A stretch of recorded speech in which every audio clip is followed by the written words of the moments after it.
नमस्कार दोस्तों, मैं नितेश पटेल आप सबका एक बार फिर से स्वागत करता हूं अपनी YouTube channel Awez online classes पे। ठीक है, आज हम लोग बिहार बोर्ड का जो क्लास 10th का मैथ का बुक है उसका जो एक्सरसाइज 3.1 है इसको आज हम लोग सॉल्व करने वाले हैं।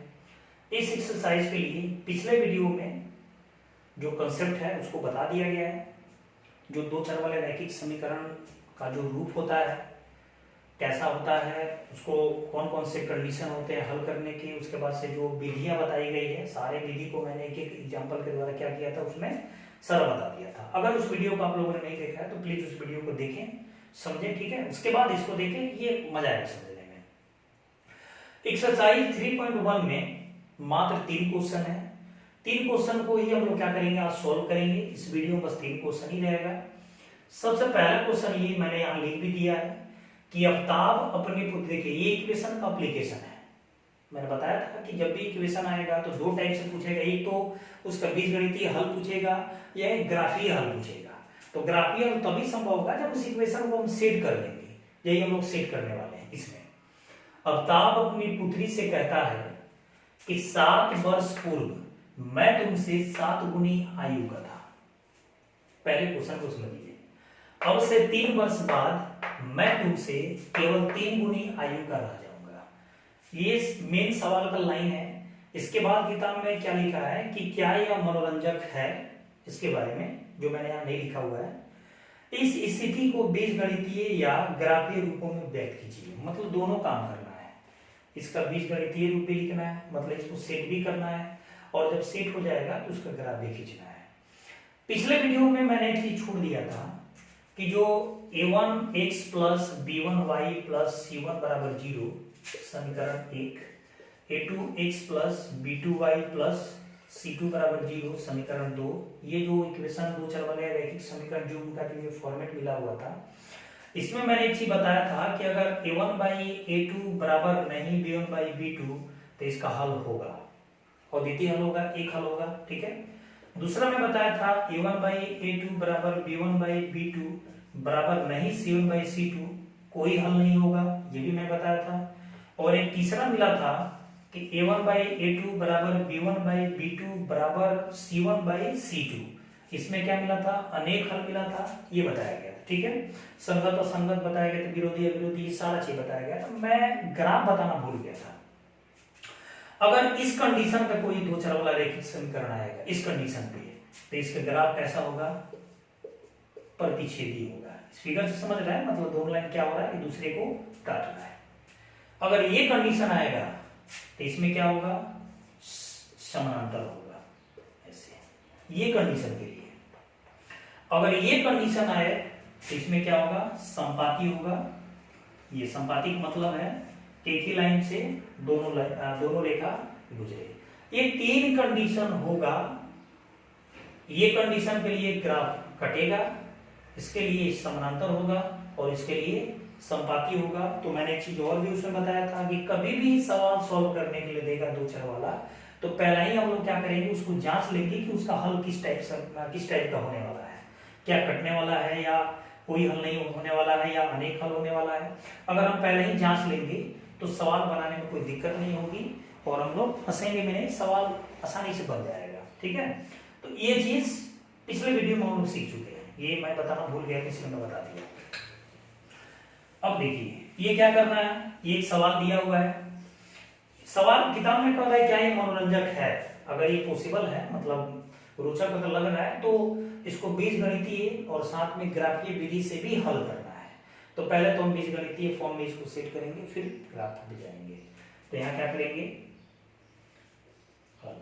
ठीक है, माना कि देखिए ये इक्वेशन का एक एप्लीकेशन होता है। ठीक है, इक्वेशन का डायरेक्ट प्रयोग है, ये डायरेक्ट प्रयोग नहीं है, मतलब लिखित भाषा में ये इक्वेशन है। इसको क्या करना है, इसमें कंडीशन को पहले पकड़ना पड़ता है, कौन कौन सा कंडीशन दिया है, उस कंडीशन को बीजगणितीय फॉर्म में लाना पड़ता है, इक्वेशन बनाना पड़ता है, तब इसको सॉल्व करना पड़ता है। अब इसमें जो कंडीशन है उस कंडीशन को पकड़ेंगे तभी जाकर ये सेट होगा।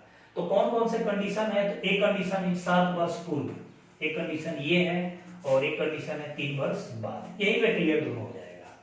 पूर्व का मतलब समझ रहे हैं, पूर्व का मतलब होता है पहले, और बाद का मतलब होता है बाद यानी पश्चात, ठीक है। पूर्व या पहले, बाद या पश्चात, ये दोनों नाम है। पूर्व का मतलब मैं समझा रहा हूं, जैसे मान लीजिए कि मेरी आयु अभी 25 वर्ष है। अभी मतलब मैं अभी की बात कर रहा हूँ, वर्तमान की बात कर रहा हूँ, 25 वर्ष है। तो 5 वर्ष पहले, 5 वर्ष पहले की आयु, ठीक। 7 वर्ष बाद की आयु। एक में क्या है, पहले है, ठीक है, और एक में क्या है, बाद यानी पश्चात। तो अभी के उम्र पे ही निर्भर करेगा ये पहले और बाद की आयु। अभी 25 वर्ष है, तो 5 वर्ष पहले कितना होना चाहिए, तो 20 वर्ष। क्या करेंगे, पहले मतलब जो वर्तमान है उसमें से इसको माइनस कर देंगे, ठीक है। 7 वर्ष बाद, मतलब ये बाद की बात कर रहा है, मतलब आने वाले समय की बात कर रहा है। तो 25 में क्या करेंगे, 7 को ऐड कर देंगे, यानी 32 वर्ष ये हो जाएगा। समझ में आ गया। पहले क्या करना है, पहले का मतलब माइनस करना पड़ेगा, बाद मतलब जोड़ना पड़ेगा। क्लियर हुआ। ये चीज यहां काम होने वाला है। 7 वर्ष पूर्व मतलब माइनस, 3 वर्ष बाद यानी प्लस। इस चीज का इस्तेमाल करेंगे। तो यहां सबसे पहले मान लेंगे, माना कि देखिए दो यहां लोग हैं, एक अवताब है और उसकी एक पुत्री है, ठीक है। माना कि अवताब की वर्तमान आयु या उम्र या मान लेते हैं x वर्ष। क्योंकि हम लोग दो चर वाले रैखिक समीकरण जो पढ़ने वाले हैं, तो दो चर मतलब दो चर नहीं मान के चलेंगे। माना कि अवताब की वर्तमान आयु x वर्ष तथा उसकी पुत्री की वर्तमान आयु y वर्ष। दिक्कत दोनों मान लिया गया, अवताब का x, उसकी पुत्री का y। क्लियर है। अब हम क्या करेंगे, चलेंगे पहली शर्त से, या जो पहली कंडीशन है उस कंडीशन। मैंने बताया कि सवाल में सबसे पहले क्या करेंगे, बढ़िया से पढ़ेंगे, समझेंगे, फिर कंडीशन को खोजेंगे। कौन कौन सा कंडीशन, कम से कम 2 कंडीशन तो हर क्वेश्चन में ही रहता है। क्योंकि 2 चर वाला है तो 2 कंडीशन देगा। एक कंडीशन यहाँ है, एक कंडीशन यहाँ है, तो कंडीशन को लेते हैं। यहाँ लिख लेते हैं पहली शर्त से। पहली शर्त से हम नहीं भी लिखेंगे तो चलेगा, डायरेक्ट भी कर सकते हैं, लेकिन लिख लेते हैं पहली शर्त से। पहली शर्त है कि 7 वर्ष पूर्व मैं तुमसे 7 गुनी आयु का था। कौन था, अवताब कह रहा अपनी पुत्री से। मतलब अवताब कह रहा अपनी पुत्री से कि मैं 7 वर्ष पूर्व मैं तुमसे 7 गुनी आयु का था। तो 7 वर्ष पूर्व की बात हो रही है, तो दोनों काम क्या करते हैं, 7 वर्ष पूर्व की आयु निकाल लेते हैं, ठीक है। तो यहां लिख लेते हैं 7 वर्ष पूर्व अवताब की आयु।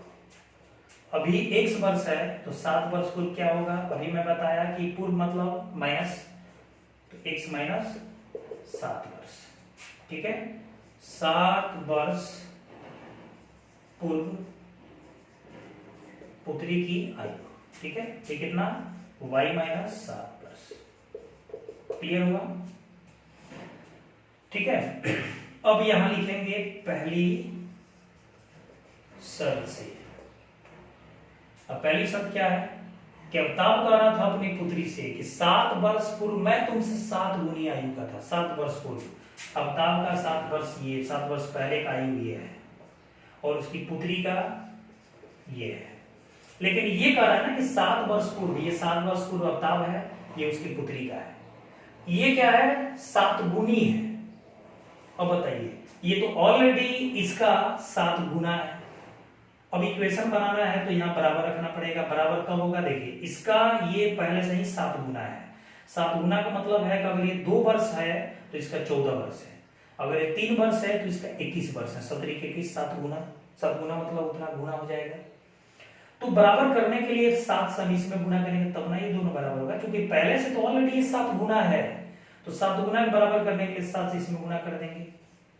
समझ में आया, क्लियर हुआ ये सब बात। ये पहले क्या है, 7 गुना है, ये अवताब की आयु है, ये उसकी पुत्री का आयु है, और 7 वर्ष पूर्व अवताब कह रहा है कि मैं तुमसे 7 गुनी आयु का था। ये ऑलरेडी 7 गुना है, तो बराबर करने के लिए 7 से इसमें गुना करेंगे तब ना बराबर होगा। इसको अगर तोड़ लें तो x माइनस 7 बराबर ये हो जाएगा 7y माइनस 49।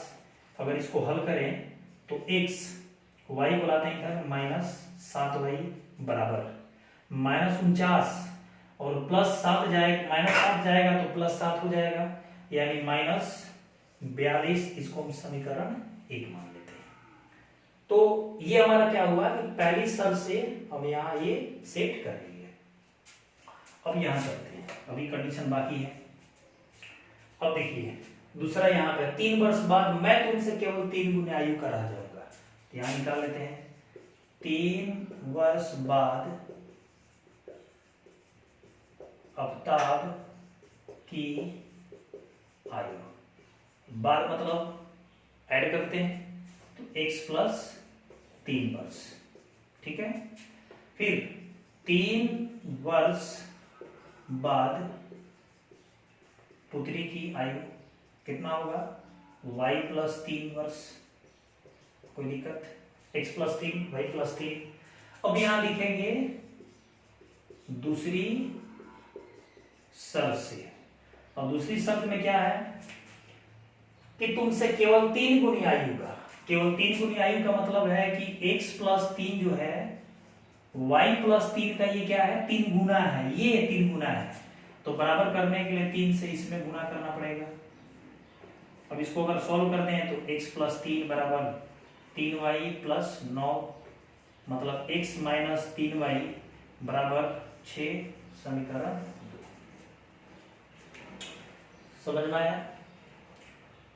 इस चीज का ये क्या होगा, मैंने यहां सेट कर दिया। इसी तरह से क्या करेंगे हम, लिख के इसको सेट करेंगे, ठीक है। समीकरण 1 मिला, समीकरण 2 मिला, क्लियर। अगर यहां हम जांच कर लें कि क्या इसका हल संभव हो पाएगा, तो अगर समीकरण 1 है तो a1 b1 c1, 2 है तो a2 b2 c2, तो a1 का मान 1, a2 का मान 1/1, क्लियर। b1 का मान -7, b2 का मान -3, -7/-3 है 7/3। अब बताइए तो यहाँ a1/a2 बराबर नहीं b1/b2 कंडीशन मिलेगा। इसका मतलब इसका ग्राफ होगा, ग्राफ होगा तो इसका कहीं ना कहीं हल भी होगा, मतलब इसका ग्राफ के माध्यम से हम हल कर सकते हैं, ठीक है।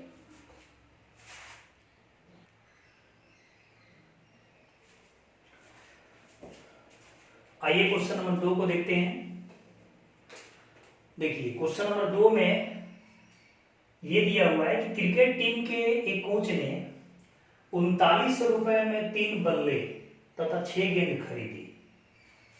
बाद में उसने एक और बल्ला तथा उसी प्रकार की 3 गेंदें 1300 में खरीदी, ठीक है। तो इसका किताब में ये कह रहा है कि इस स्थिति को बीजगणितीय तथा ज्यामितीय रूपों में व्यक्त कीजिए। मैंने इसका ये क्वेश्चन नंबर 2 है, क्वेश्चन नंबर 1 का मैं बीजगणितीय फॉर्म में सेट कर दिया था, बस उसका ग्राफ खींचना था। ग्राफ हम लोग फिर बाद में सीखेंगे, वहां पर क्लियर हो जाएगा। अगर जानकारी है तो आप लोग बना सकते हैं। मैं यहाँ पर बीज का भी क्या करूंगा, बीजगणितीय फॉर्म में सेट करके छोड़ दूंगा, ठीक है। चलिए कैसे सेट होगा ये, तो यहाँ करेंगे। माना कि 2 प्रकार की वस्तुएं हैं, एक बल्ला है और एक गेंद है। माना कि एक बल्ले की कीमत 100 रुपया, कीमत है मतलब रुपया में जाएगा, ठीक है, तथा एक गेंद की कीमत y रुपया। बहुत सिंपल सा क्वेश्चन है, पहली शर्त से।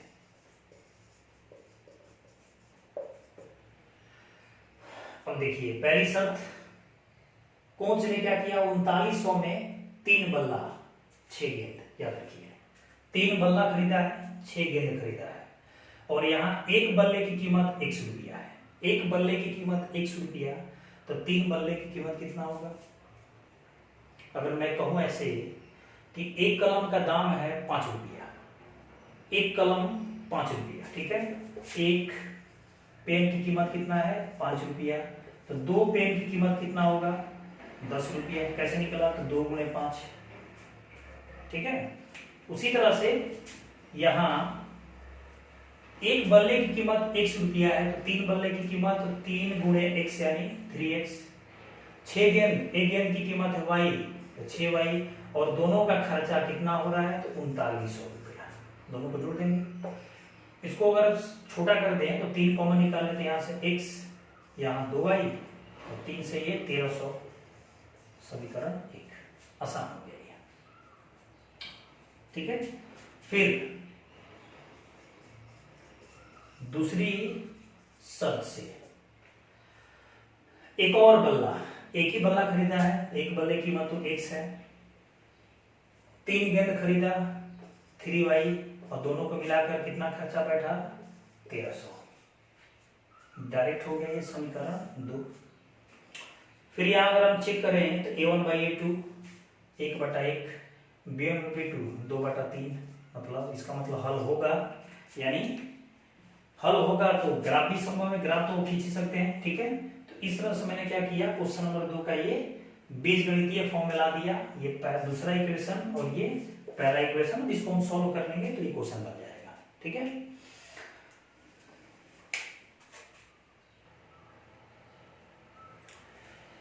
चलिए क्वेश्चन नंबर 3 को देखते हैं। क्वेश्चन नंबर 3 ये दिया हुआ है कि 2 केजी सेब और 1 केजी अंगूर का मूल्य किसी दिन 160 रुपए था। कितना था 160 रुपए। एक महीने के बाद 4 केजी सेब और 2 केजी अंगूर का मूल्य कितना हो गया 300 रुपया हो गया। तो सवाल में कह रहा है कि इस स्थिति को बीजगणितीय पहले रूप में सेट करें, फिर इसका ग्राफ बनाएं, ठीक है। तो पहले तो सेट करेंगे, फिर ग्राफ पे जाएंगे। तो यहां हम करेंगे, माना कि 1 केजी सेब का मूल्य कितना 100 रुपया, तथा 1 केजी अंगूर का मूल्य y रुपया। आसान है, एक केजी में मान लेंगे। पहली शर्त से, पहली शर्त में क्या दे रहा है 2 केजी सेब, अब 1 केजी का x है तो 2 केजी का 2x, 1 केजी अंगूर तो 1 केजी का तो ऑलरेडी y माना गया। अब दोनों का खर्चा कितना हुआ है किसी दिन तो 160 रुपए। कोई दिक्कत, आसान है। समीकरण 1। दूसरी शर्त से 4 केजी सेब तो 4x, 2 केजी अंगूर 2y, और दोनों का खर्चा 300, कॉमन निकलने वाला है 2 कॉमन तो हो जाएगा 2x प्लस y बराबर 150। क्लियर, समीकरण 2। ये तो हमारा बीजगणितीय फॉर्म में आ गया। अगर हम चेक करें इसका ग्राफ हल होगा कि नहीं होगा, ग्राफ कैसा होगा, तो a1 का मान 2 है, a2 का मान 2 है, 2/2 1/1 आएगा कट के, b1/b2 1/1 बराबर आ रहा है, c1/c2 तो 160/150, मतलब ये बराबर नहीं है 160 बटा, मतलब ये हो जाएगा 0 0 कैंसिल यानी 16/15। मतलब ये कौन सी स्थिति मिल रही है, a1/a2 बराबर b1/b2 बराबर नहीं c1/c2, मतलब इसका हल संभव नहीं हो पाएगा, यानी इसका ग्राफ कैसा होगा तो समानांतर होगा, ठीक है। तो हम ग्राफीय विधि से बनाएंगे, ये तो बीजगणितीय फॉर्म में तो आ गया। जब भी ग्राफीय विधि से बनाएंगे, जब इसका हम ग्राफ खींचेंगे समीकरण 1 और 2 का, तो कुछ इस तरह से समानांतर लाइन जाएगा। क्लियर हुआ। तो एक्सरसाइज 3.1 में मात्र 3 क्वेश्चन था, मैंने तीनों को लिख के समझा दिया, आप लोग इसको बना सकते हैं, ठीक है। तो इस वीडियो में बस इतना ही, और अगला वीडियो 3.2 का होगा, जो एक्सरसाइज है उसको हम देखेंगे, ठीक है।